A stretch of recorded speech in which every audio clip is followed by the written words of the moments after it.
my name is Ace, and today we'll be discussing Insidious: The Last Key, directed by Adam Robitel and starring Shaye. Now I have to start by saying I'm a huge fan of the Insidious movies, especially the ones directed by James Wan. He directed the first two, whereas the subsequent sequels were helmed by different directors. This movie once again follows the character of Elise, portrayed by Shaye. She continues her role as a paranormal investigator of sorts, finding people who are having problems with ghosts or demons and helping them exorcise them, basically.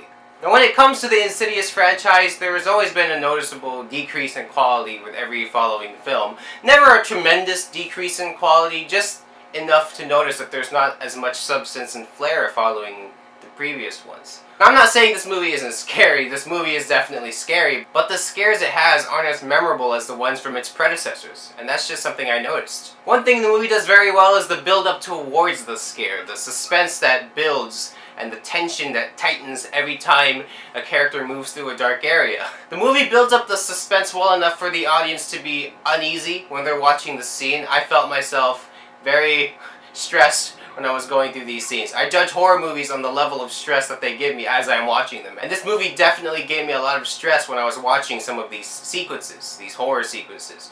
But the problem with them is the eventual scare, like the final scare in that scene, doesn't really pay off as well. It doesn't do well in comparison to the build-up to it. Another thing I can give this movie props for is its use of creative scares. Now I mentioned that the payoff from the build-up of these scares wasn't really well done, but sometimes it was. Sometimes it really did surprise me. And as a longtime horror fan like myself, you know, we've seen basically every type of scare there is. But this movie found a way to surprise me and catch me off guard. And I definitely know it's going to scare a lot of people as well. They did reuse one scare from the first movie. They reused the really famous one. The one where they're just talking at a table and then BOOM! Red Demon just shows up out of nowhere. They reused that in this. Not with the Red Demon, but like they had a variation of it in this. And as I was watching the scene, I was like, is this going to be what I think it is? I was kind of expecting it, so it didn't really scare me. I was just surprised that they chose to reuse an old scare. I don't know. It's just a little nitpick I have. And Shaye does a really good job of portraying Elise, as always.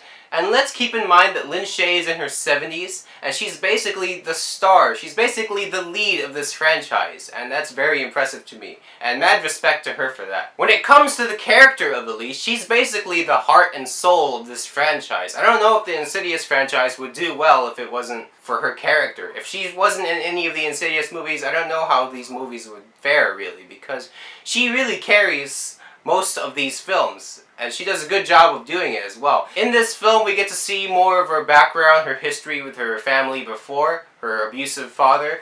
I think this movie touches on that subject very well. It does it creatively. The first couple minutes of this movie, this introduction scene to Elise and her childhood, was definitely one of the best parts of the movie. It had great tension, it had great character moments. It really got us to feel for this character of Elise when she has to deal with all of these scary things that have happened to her throughout her entire life. And that was honestly one of the best parts of the film. The rest of the film was pretty good, but there were some problems with it, and we're gonna get to that right now. First of all, the humor in this movie is sometimes it's just out of place. Like, they make jokes in this film that are just not really supposed to be there. Like, these two characters, the tech guys who help out Elise whenever she goes on these ghost hunts, they make jokes in this film. Are they really jokes? They're not really jokes. They say some things and you just go, ugh, what is that? Don't get me wrong, I like these two characters. I think their chemistry with Elise is really well done. They have a genuine friendship going on camera, but when they make these jokes, it kind of detracts from the tension building in that moment, from the seriousness of this entire movie, because this movie is very serious. This movie is a very serious film, tackling very haunting, serious issues. But problem is, these characters, when they make their jokes, it kind of takes away from it. And I'm also going to mention the actual design of the demon thing that they're hunting. He has like the 5 key fingers. But, you know, when it comes to these movies, I noticed that their monsters, or their demons, they're not really as scary as the original ones. I mean, it's definitely creepy when you're watching the scenes and that thing is there with its key fingers. It's creepy. It's just not the same level as that bride from the first movie. That thing was, she gave me nightmares for weeks.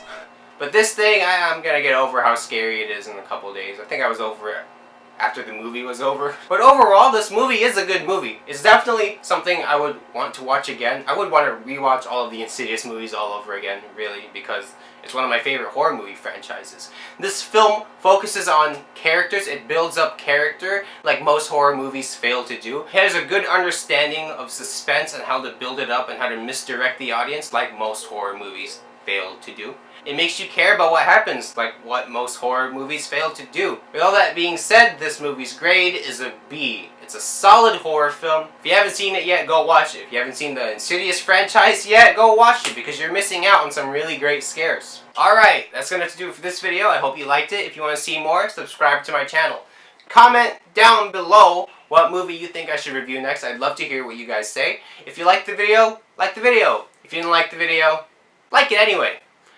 And as always, remember, stay nerdy.